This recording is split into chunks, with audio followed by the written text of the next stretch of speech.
You have also performed at many festivals and venues all around the world. What venue or festival has stuck in your mind, has been as close to realizing your above goal of a real performance?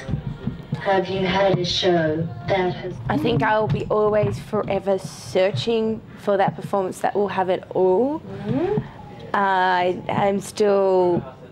have very high goals, and there's still a lot that I want to achieve.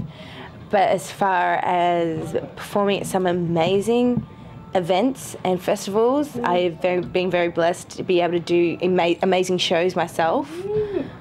One that stands out for me would be I did F1 Rocks in Singapore. It was, a festival that coincided with the Grand Prix. And some of the big acts were playing there, and I was playing just before Beyonce and Black Eyed Peas. And that would be the best.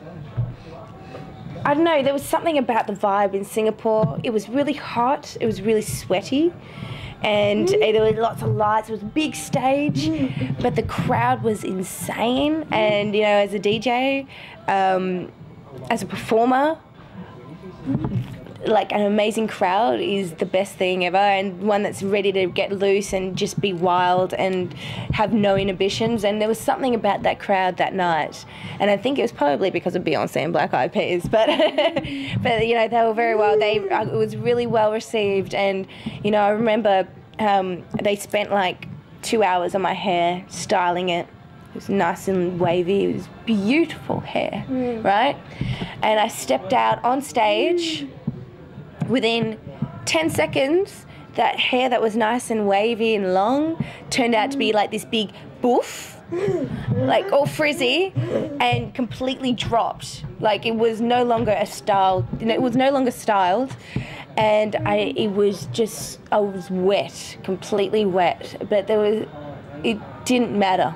I had the most amazing time up on stage. I didn't care that I was dripping with water and my hair. It didn't matter. It was just, the music, the crowd, performing, and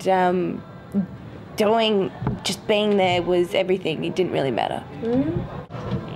Can you share with me how you got into this line of work after you completed your high schooling?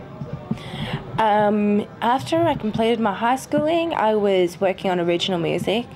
I was working with a particular producer. His name is Panos, and he was part of Superfly.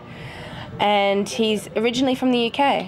And soon after my high schooling, he was moving back to the UK from Australia, and he asked me to come along with him, and because I loved what he did as a producer, and I really wanted to work with him on my original stuff. And he was going back to the UK to form a group, and I didn't really know this much about it, but he really wanted me to be part of this group.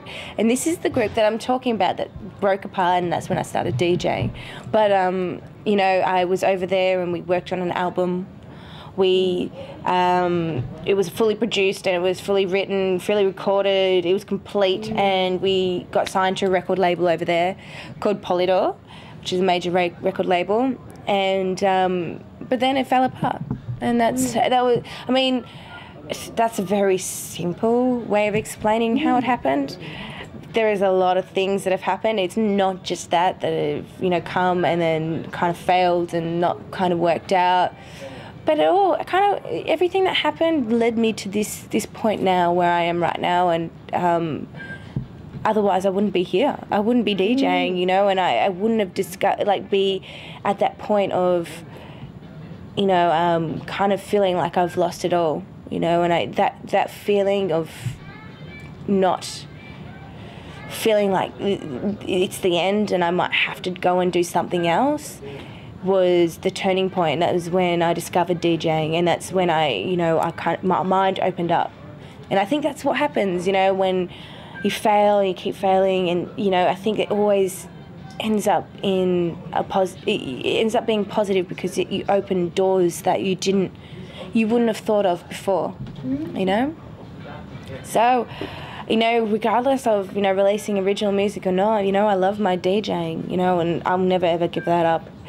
Even if, you know, my music is, you know, is incredibly big, I don't really care. I'll always be DJing. What was high school like for you? Did you enjoy it? And what was some of your best memory? High school was, you know, I look back at it and I think it was extremely fun time. You know, I think we don't realise that at the time because you're sort of concerned with school grades, homework and all that sort of stuff. But at the end of the day, life is kind of great at that stage. You know, there's not a lot of responsibility. You don't have to, you're not at the stage where you kind of have to make things work out career-wise. You know, you can really enjoy just being with your friends. And that was the best thing about it. You know, what I remember about high school was having the lunch times with my best friends. And to this day, I'm still best friends with the same people I was best friends with in high school, which is kind of doesn't happen very often. But I love my best friends, and we've had we're all actually spread across the world. You know, we're all doing our own thing, but when we come together, we are still like we've never left each other. And you know, high school. It wasn't, you know, there were mean people in high school. You know, I was lucky because I had such great friends and we were so close, and that it didn't really matter, you know, that people were really cruel to us. Like, we got called a lot of names. You know, we felt very isolated sometimes and very bullied. You know, people said a lot of things about us that weren't true.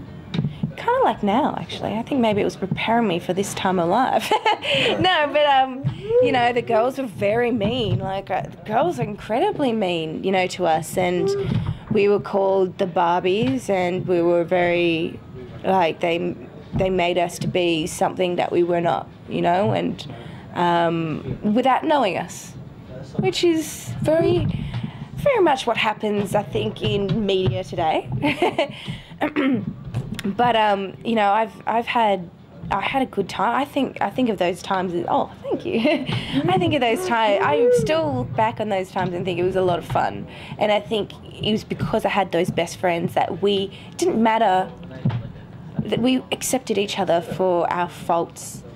And even though, you know, I had my faults, they had their faults, we understood that and we dealt with that, and that was okay, and we still loved each other. It didn't matter. And they're the bestest friends that you could ever have, and it didn't matter if the other girls didn't like us, it was fine. We're all cool. You know, we had each other, you know, and we have good families as well, so it didn't really, you know, I think that's what we had to focus on, and I'm very happy that I had the girls that I had that I have in my life. You know, they're awesome. They work hard. They're great, loyal friends.